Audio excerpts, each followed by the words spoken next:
हम सभी जानते हैं कि जनजाति क्षेत्र में बहुत वर्षों तक कई सारा जो क्षेत्र है उसमें नक्सली आंदोलन, माओवादी आंदोलन के कारण एक बहुत हिंसा का वातावरण देश के बहुत सारे हिस्सों में रहा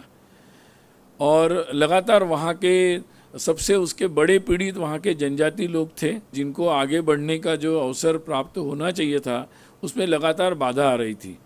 परंतु उन लोगों के आग्रह, उनके आंदोलनों और सरकार के सामने जो उन्हें आग्रह रखा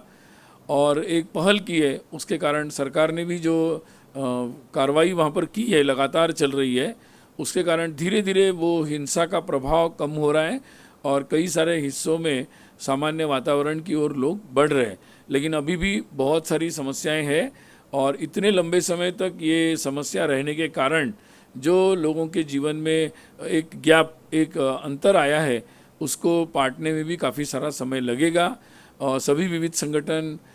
ने अपनी बात रखी कि वो किस तरीके से इस परिस्थिति को संभालने में और आगे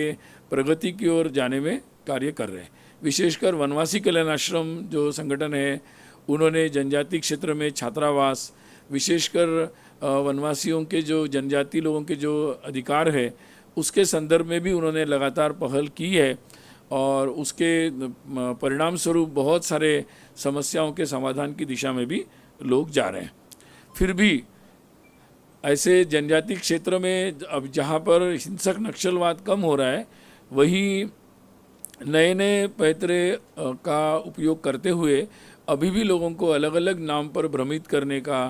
तोड़ने के और भी प्रयास चल रहे हैं। तो उस किसी भी परिस्थिति में एक साफ साफ बात, सही बात,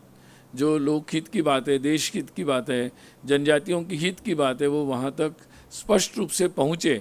और इसके लिए जो भी कार्य करना है, संपर्क करना है, वो करने का सभी विविध संगठन प्रयास कर रहे हैं।